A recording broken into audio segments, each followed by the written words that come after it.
அழைச்சிட்டு போகணும் அப்படிங்கிற பிடிவாதத்தில் இருக்கக்கூடாது அப்படிங்கிற விஷயத்தையும் கூட இன்றைக்கு நம்ம குடும்பங்களில் நடக்கக்கூடிய பல சம்பவங்களுக்கு இது ரொம்ப முக்கியமான விஷயம். ஆனால் இந்த எல்லா விஷயத்திலுமே நீங்கள் பல குடும்பங்களும் பார்த்தீர்கள் என்று சொன்னாக்க இந்த பெண்ணை கூட காம்ப்ரமைஸ் பண்ணிக்க ரெடியாகிடுவார். அந்த பெண்ணோட அம்மாக்கள் சில பேர் இருக்காங்க, அவர்கள் தான் இந்த பொண்ணை கெடுத்து ஏன்னா அவனுக்கு என்ன அவ்வளவு தூங்குது, நீ எதுக்காக போனான், அப்படி போனோம்னா அவன் வந்து அடிச்சுன்னு போட்டான், நீ சும்மா இரு, உங்ககிட்ட படிப்பு இல்லையா, உங்ககிட்ட வேலை இல்லையா, நீ என்ன அவனை நம்பியா இருக்க, உனக்கு உயர்ந்த பதவி இருக்கு, நீ பெரிய கம்பெனியில் வேலை பார்க்குற, உனக்கு நல்ல சம்பாத்தியம் இருக்கு, அவன் எல்லாமே நீ இருக்கலாம் அப்படி இப்படின்னு சொல்லி கொடுத்துருவான். அப்போ இந்த பொண்ணுக்கு கொஞ்சம் காம்ப்ரமைஸ் பண்ணிக்கலாம்னு நினைச்சா கூட பண்ணிக்க மாட்டான். நல்லா கவனிச்சிங்க, இது எல்லாமே கடைசியில் விவாதத்துங்கிற விஷயத்தில் கொண்டு போய் விடும். அதெல்லாம் விடாமல் இருக்கணும்னா என்ன பண்ணணுங்கிறது கூட கன்வர் வந்து சகுந்தலைக்கு கொடுக்கக்கூடிய உபதேசத்திலேயே இருக்கிறது. பெண்கள் தம்மை சார்ந்த உறவினர்களிடம் வெகுகாலம் இருக்கக்கூடாது. இது அதை விட இன்னொரு மெசேஜ். புக்ககத்தை விட்டு ஏதோ ஒரு காரணத்தினால பிறந்தகத்திற்கோ அல்லது பிறந்தகத்தை சார்ந்தவர்களுடைய வீடுகளுக்கோ வருகிற பொழுது அவர்கள் உடனடியாகவே as early as possible போய்விட வேண்டும். அதாவது வெகு நாட்கள் எங்கேயும் தங்கவே கூடாது. அப்படி தங்கினால் அவர்களுடைய பெயர், அவர்களுடைய ஒழுக்கம், அவர்களுக்கு தர்மம் இது எல்லாமே கெட்டு போய்விடும். அதனால அவன் போக வேண்டியது ரொம்ப அவசியம். நீ அதனால போகமா அப்படின்னு சொல்லிட்டு சில ரிஷிகள் எல்லாம் கூப்பிட்டார். இவளை கொண்டு போய் துஷ்யந்தன் இடத்துல அரண்மனையில் விட்டு விட்டு வாருங்கள் அப்படின்னு. அந்த ரிஷிகள் இவளை அழைத்து கொண்டு போய் சகுந்தலையை அந்த அரண்மனையினுடைய வாசல் வரைக்கும் போகிறார்கள். ஆனால் துஷ்யந்தன் இடத்துல நேரடியாக அவளை கொண்டு போய் ஒப்படைக்கவில்லை. ரிஷிகள் அவன் அக்செப்ட் பண்ணி போறான், நம்ம வந்து வழிகாட்டுறதுக்கு தானே வந்தோம், நம்ம கேடு மாதிரி வந்தோம், கொண்டு விட்டுட்டோம், இனிமேல் அவன் பார்த்துக்கிறான்னு போயிட்டாங்க. இப்போ சகுந்தலை தன்னுடைய பிள்ளையை அழைத்து கொண்டு வந்திருக்கிறாள். அந்த பிள்ளையோடு கூட அவ அரண்மனையில் ராஜாவை பார்க்கணும்னு சொல்லிட்டு உள்ள போய் நின்றான். இப்ப நீ யார் அப்படின்னு அவன் கேட்டான். இவளுக்கு ஆச்சரியமா, என்னை உங்களுக்கு அடையாளமே தெரியவில்லையா? ஒரு சில ஆண்டுகளுக்கு முன்னாலே வனத்திற்கு வந்து கண்களை பார்க்க வேண்டும் என்பதாக சொல்லி கந்தருடைய ஆசிரமத்திலே இருந்த என் மீது காதல் கொண்டு என்னை காந்தர்வை விவாகம் புரிந்து கொண்டீர்களே, அதற்கு சாட்சியாக இருக்கக்கூடிய பிள்ளை இவருக்கு இருக்கிறான் அப்படின்னு. பொய் சொல்கிறாய். இப்படி யாராவது ஒருவன் மன்னனுடைய குடும்பத்திலே நுழைய வேண்டும் என்பதற்காகவே நீ பொய் சொல்கிறாய். அப்படியெல்லாம் செய்யக்கூடியவன் நான் அல்ல. ஆகவே உன்னை நான் பார்த்ததும் கிடையாது. உன்னை காந்தர்கள் விவாகம் புரிந்து கொண்டாய் என்பதாக சொல்கிறாயே, அதை விட அப்பட்டமான பொய் உலகத்தில் ஒன்று இருக்க முடியாது. இப்படிப்பட்ட ஒழுக்கம் கெட்ட பெண்களாக தான் இந்த சமுதாயத்திற்கு இழுக்கு நேருகிறது. இவ்வளவும் திட்டி பேசலாம். ஏன்னா சபையில பல பேர்கள் இருக்கிறார்கள். அது சொல்றான். அப்ப இது சொன்னான், உங்களுடைய மனசாட்சிக்கு நீ போய் சொல்றங்கிறது தெரியும். என்னை காந்தர்வமாக புரிந்திருந்தும் கூட ஒன்றுமே நடக்கவில்லை என்பதாக சாதிக்கிறாய். இந்த இடத்துல ராஜன் சத்தியம் பரபிரம்மம் சத்தியம் ச சமயம் பரகா மா தியாட்சி சமயம் ராஜன் சத்தியம் சங்கதமஸ்துதே. எவன் ஒருவன் சத்தியத்தை விட்டு பிறழ்கிறானோ அவனுக்கு உலகத்தில் என்னைக்குமே நற்கதி கிடைக்காது. சாட்சி இல்லை, நான் நீ கல்யாணம் பண்ணினோங்கிறதுக்கு என்ன சாட்சின்னு கேட்கிற, யார் பார்த்தார்கள் என்று கேட்கிறாய். காந்தர்வ விவாகத்திற்கு எப்படி சாட்சி இருக்க முடியும்? அப்படி சாட்சி இல்லை என்பதாக யாருக்குமே தெரியாமல் தான் ஒரு காரியத்தை செய்துவிட்டு இந்த காரியத்தை நான் செய்யவே இல்லை என்பதாக சொல்லுகிறானே, அவர்கள் தங்களே ஏமாற்றிக் கொள்கிறார்கள். ஏனென்றால் இரவும் பகலும் சாட்சி, திக் தேவதைகள் சாட்சி, சந்திர சூரியர்கள் சாட்சி, ஆகவே நட்சத்திரங்கள் சாட்சி. ஆகவே நாம யாரும் பார்க்கல நினைச்சுக்கிட்டு இந்த ரூபல நாம தனியா இருக்கோம். இன்னொரு மனிதன் பிறக்காமல் இருக்கலாம், அதற்காக ஒரு சின்ன ஜந்து பார்க்காமல் இருக்குமா? இங்கே ஊர்ந்து கொண்டு இருக்கிற எறும்பு அதை பார்க்காமல் இருக்குமா? இந்த அறையில் பறந்து வருகிற ஈ பார்க்காமல் இருக்குமா? அந்த பக்கத்தில் மரத்துல இருக்கக்கூடிய ஒரு கிளி பார்க்காமல் இருக்குமா? ஆகவே பறவைகள் பார்க்கின்றன, ஜந்துக்கள் பார்க்கின்றன, சூரியன் பார்க்கிறான், சந்திரன் பார்க்கிறான், திக்தேவதைகள் பார்க்கிறார்கள் என்கின்ற இத்தனை பேர்கள் பார்த்து கொண்டுதானே நாம் ஒரு செயலை செய்கிறோம். எதையுமே தனிப்பட்ட முறையில ரகசியமாக எவனும் செய்ய முடியாது. ஆனால் ரகசியமாக செய்வதாக இவனாகவே நினைத்துக் கொள்கிறான். மனதில் ஒன்றும் வெளியில் ஒன்றுமாக எவன் செயல்படுகிறானோ அவன் திருடனுக்கு சமமானவன். திருடனுக்கு நிகரானவன். என்னோடு தொடர்பு இல்லை என்று நீ சொன்னது முழு பொய். ஒரு காரியத்தை செய்யும் போது அல்லது அந்த சிந்தனை வருகிற போது அதை அறிந்தவர் நீதான் என்பதாக நினைக்கிறீர். ஆனாலும் கூட சாட்சிகள் இருக்கின்றன.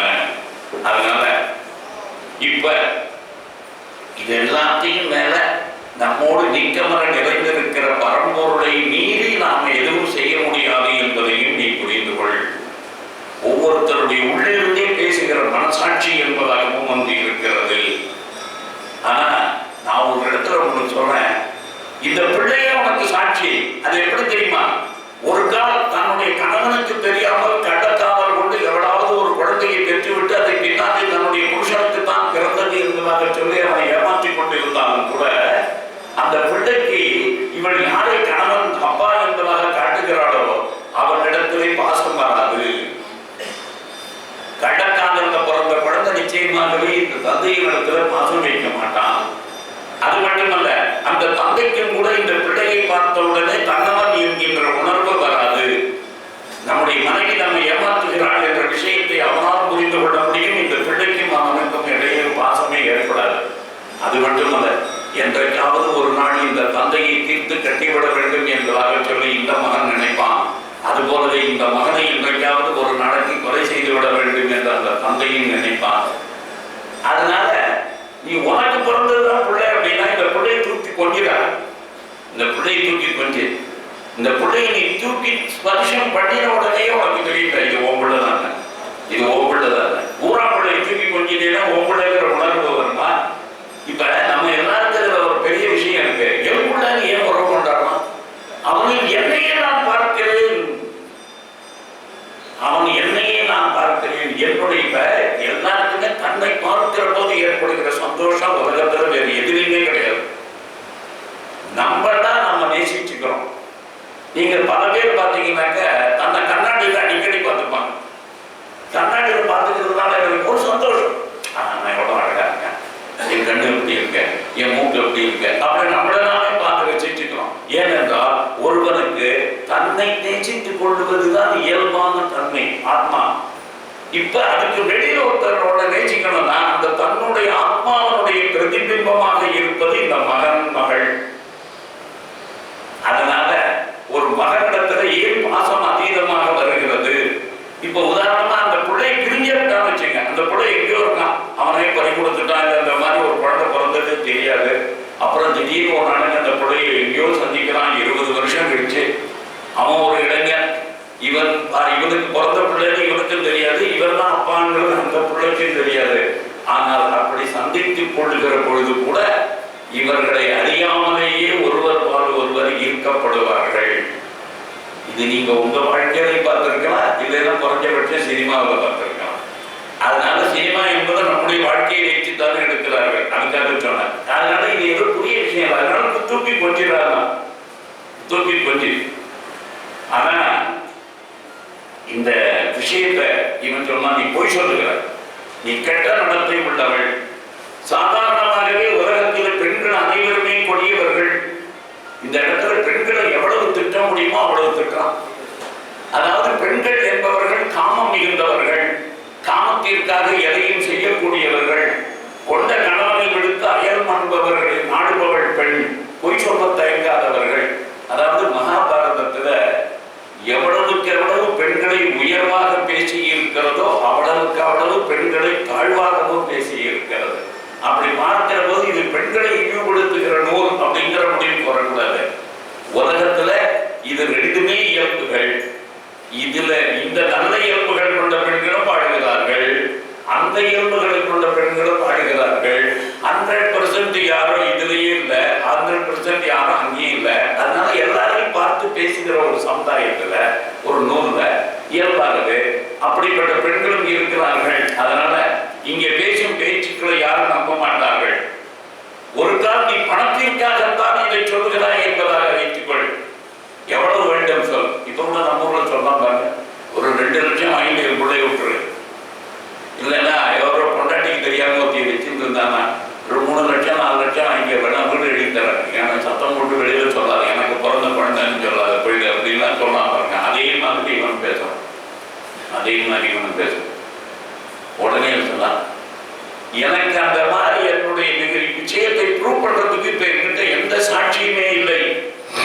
நான் இறைவனை மட்டுமே நம்பி இருக்கிறேன். அதனால தேவர்களே, நீங்கள் தான் எனக்கு சாட்சி. ஆனால் நீங்களோ கண்ணுக்கு புறப்படாதவாக இருக்கிறீர்கள். ஆகவே கண்களுக்கு புறனாகாத உங்களை நான் எப்படி இப்பொழுது எனக்கு சாட்சி சொல்ல வர சொல்ல முடியும்? ஆகவே நான் போகிறேன். இந்த துஷ்டன், இந்த பொய்யன், இவனுடைய வார்த்தை நான் இந்த சபையில் எடுபடும். ஆகவே நான் இப்பொழுதே செல்கிறேன் அப்படின்னு பிள்ளை தரதெல்லாம் நிறுத்தன் வெளியில் போறதுக்காக முயற்சி பண்ணினான். அப்பொழுது திடீரென்று ஒரு ஒலி அஷரீரி ஒலித்தது. அஷரீரி அப்படின்னா சரீரம் இல்லாமல் ஒலிக்கக்கூடியதுன்னு அர்த்தம். அசரீரி வாக்கு, அஷரீரி வாக்குன்னு வாக்குனாலே சரீரத்திலிருந்து மட்டும்தான் வர முடியும். அந்த சரீரத்திலிருந்து இல்லாம எப்படி வாக்கு வர முடியும்? வாய் இல்லாம, தொண்டை இல்லாம ஒலி எப்படி வர முடியும்? தானா ஒரு ஒலி வராது இல்லையா? ஆனால் கண்ணுக்கு புலனாகாத ஒரு சரீரத்திலிருந்து ஒரு ஒலி வருகிறது என்று வைத்துக் கொள்ளும். அதுக்கு பேர் அஷரீரி. அந்த அஷரீரியில அந்த ஆளுடைய சரீரத்தை நான் பார்க்கல, யார் பேசுறாங்கன்னு தெரியல, ஆனா ஒலி கேட்குது அந்த நேரத்துல. சகோதரை சொல்வதெல்லாம் உண்மை. இந்த சிறுவன் உன்னுடைய மகன்தான். சகோதரியை நிராகரிக்காதே. அவள் பேசுவது அனைத்தும் சத்தியம். அவளையும் ஏற்றுக்கொண்டு உன்னுடைய மகனை இளவரசனாக்கு. அவனுக்கு பரதன் என்பதாக பெயர் வை. இவனால் உன்னுடைய குலத்திற்கே பரத குலம் என்பதாக பெயர் வரப்போகிறது. ஆகவே உனது வம்சத்தவர்கள் இனிமேல் இந்த பாரத வம்சத்தில் வந்தவர்கள் என்பதாக, பரத வம்சத்தில் வந்தவர்கள் என்பதாக அறியப்படுவார்கள். இதை நீ புரிந்து கொள் அப்படின்னு அவன் சபையை நீ பார்த்து பேசினான். இந்த அஷரீரி சொன்னதை நீங்கள் எல்லோரும் கேட்டிருப்பீர்கள்.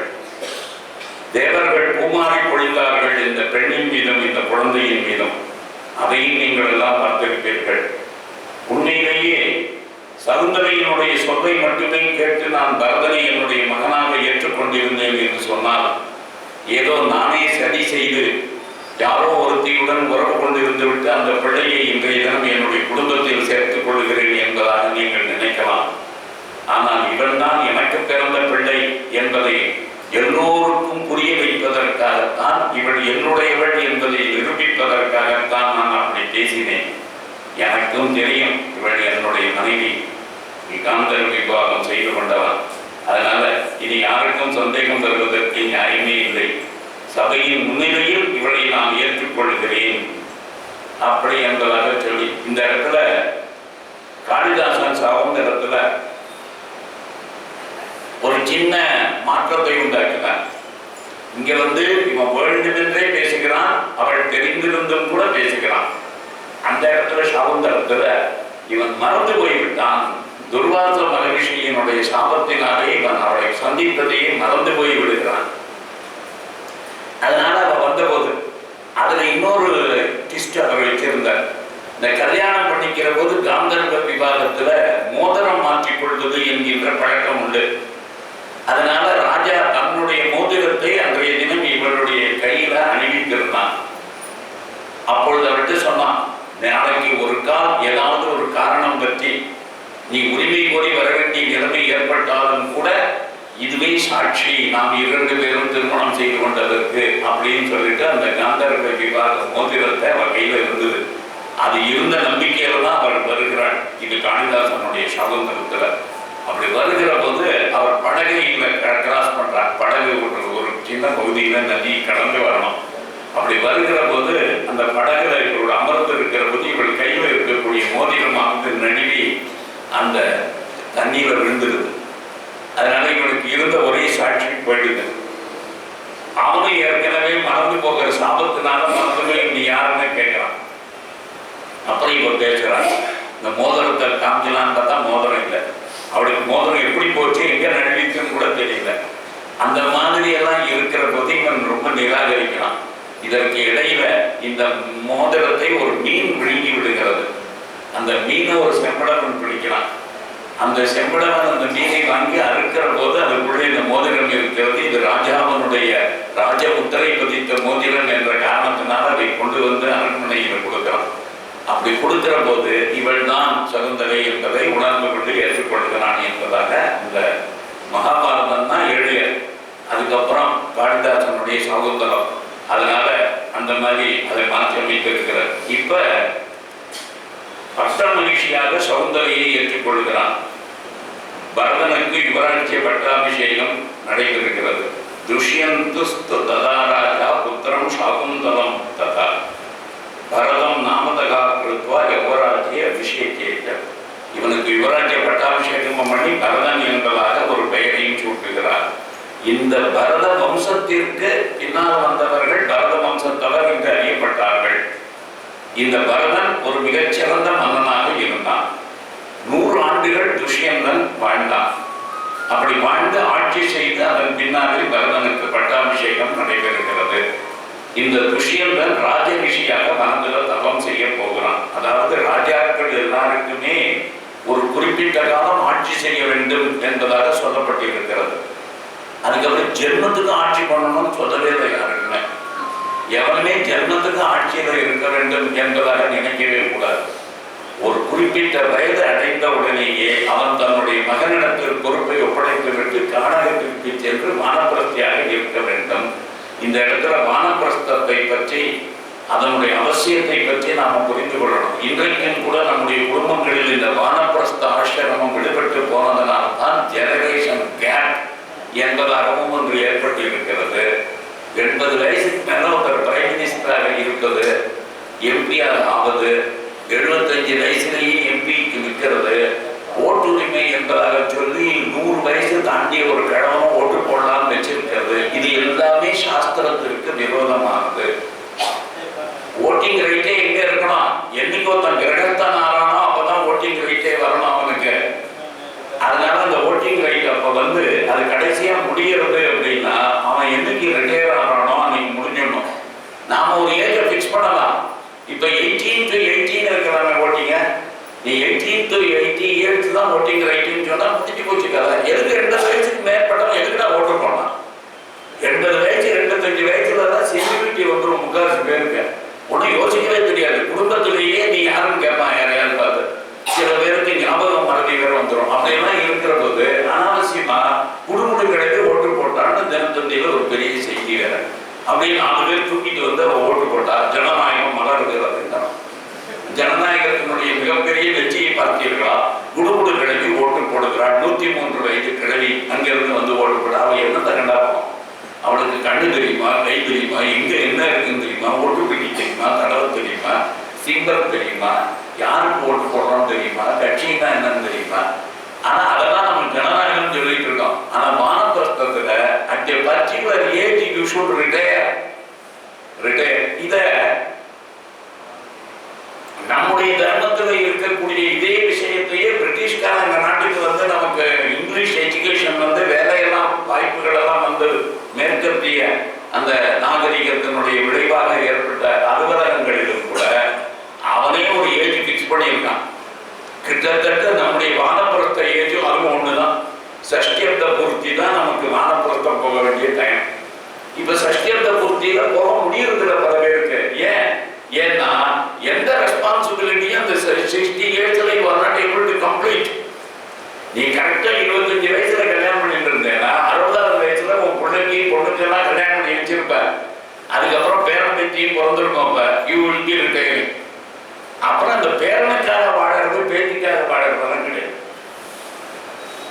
யாருக்கும் அந்த மாதிரி ஒரு கடமையே கிடையாது. பேரன் பேத்திகளுக்காக தாத்தா பாட்டிகள் வாழணும்னு எங்கேயுமே சொல்லல. It is purely a selfish exploitation by our children.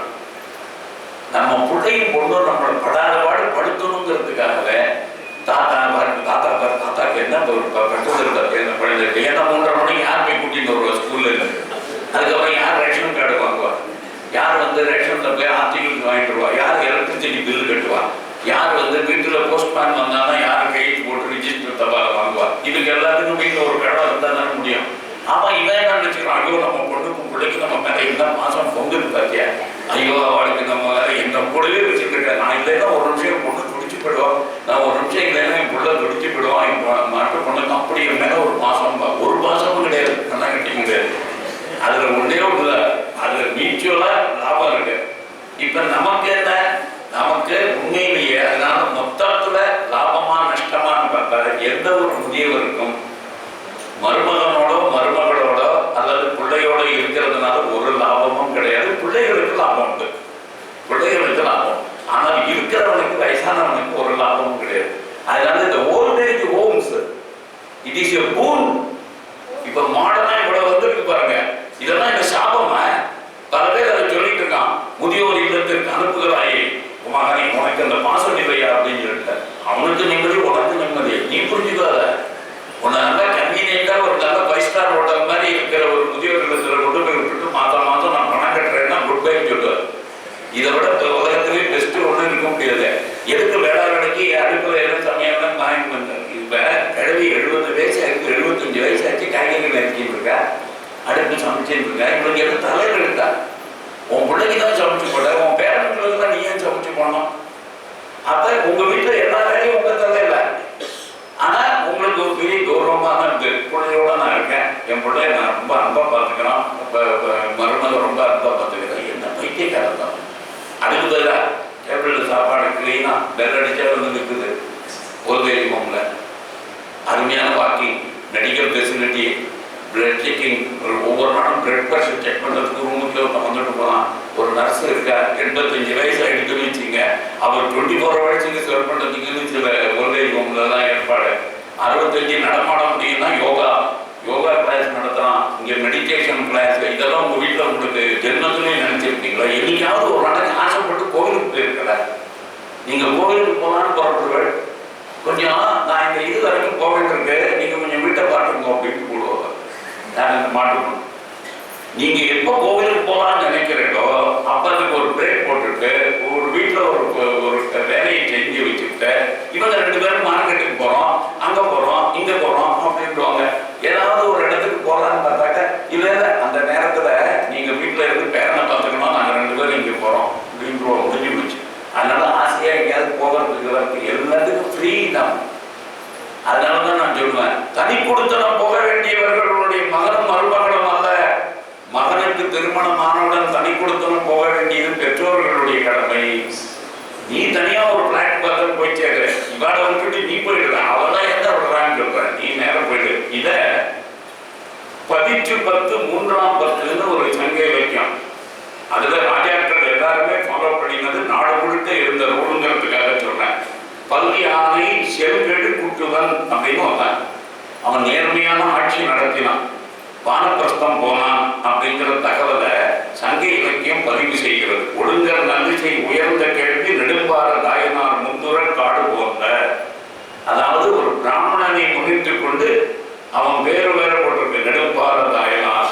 அவனோட கூடவே இவனும் கானகம் போனான். அப்படின்னா என்ன அர்த்தம்னாக்க, காட்டுக்கு போகிற போது இதே ஏஜில இருக்கக்கூடிய யாரையாவது ஒரு விஷயம் தெரிஞ்ச ஒருத்தரையும் கூட்டின்னு போனா நம்ம டிஸ்கஷன் பண்றதுக்கு மற்ற விஷயங்களுக்கு ரொம்ப சௌரியமா இருக்கும்.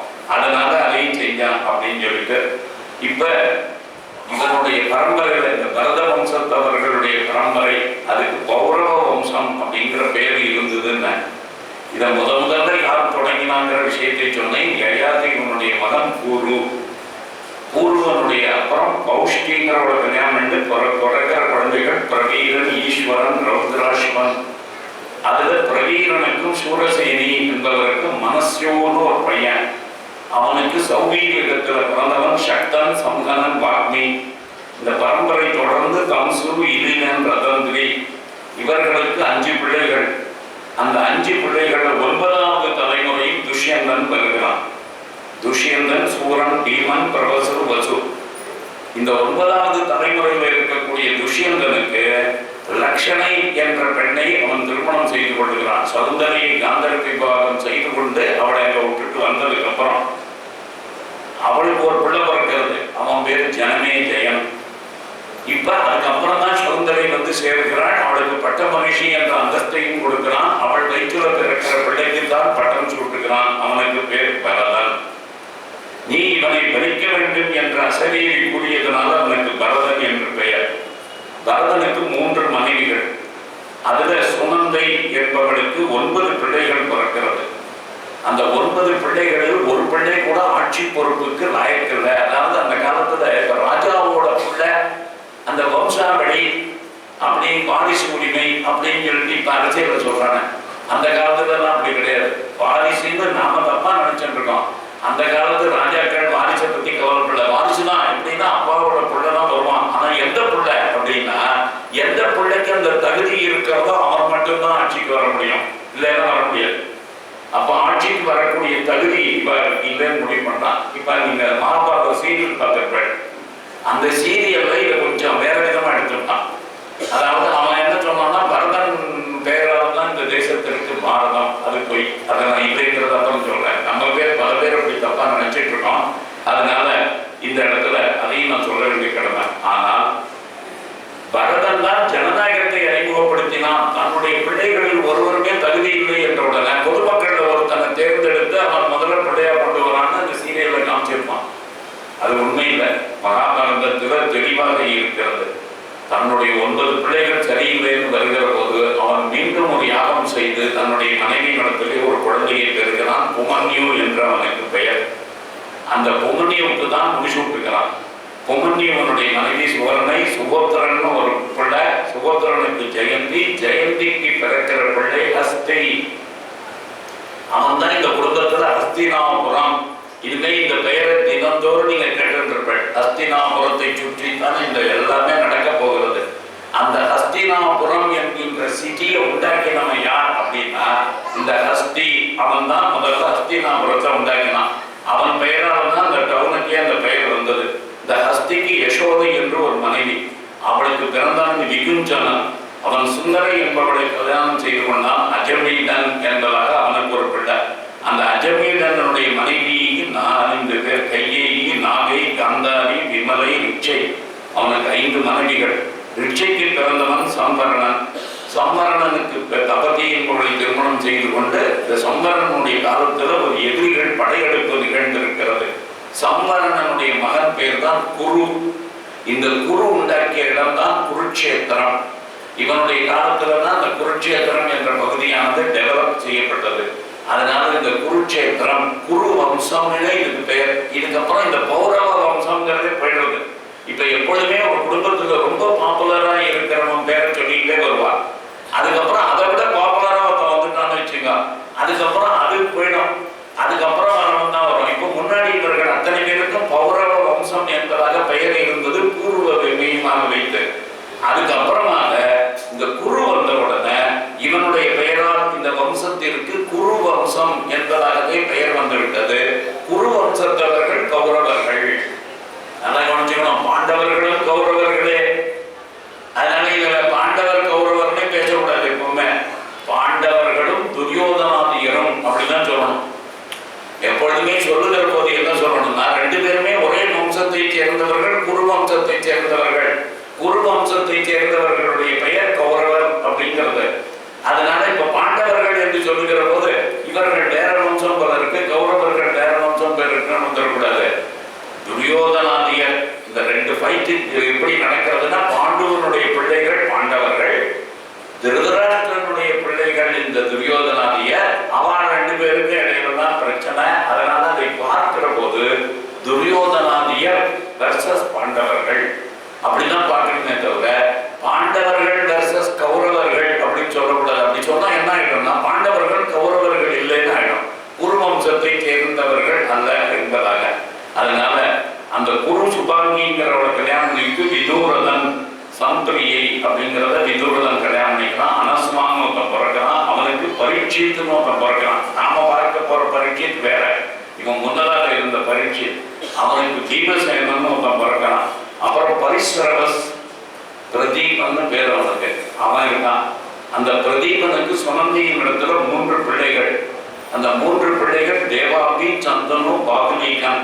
இந்த சந்தனுவை பற்றி தான் நான் முதல் நாளைக்கு ஆரம்பிச்சேன் லெக்சரை.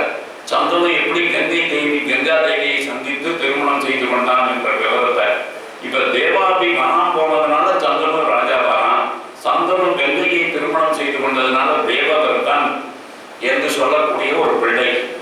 சந்தனுவுக்கும் சத்தியவதிக்கும் திருமணம் நடக்கிறது. அவர்களுக்கு பிறந்தவர்கள் யார் அப்படிங்கிறத இப்ப பார்க்கணும். சித்திராங்கதன், விசித்திர வீரியன். விசித்திர வீரியனுக்கு 2 மனைவிகள், அம்பிகா, அம்பாலிகா. அந்த அம்பிகாவுக்கு பிறந்தவன் திருதராஷ்டிரன், அம்பாலிகாவுக்கு பிறந்தவன் பாண்டு. அதுக்கப்புறம் இந்த திருதராஷ்டிரனுக்கு 100 பிள்ளைகள்.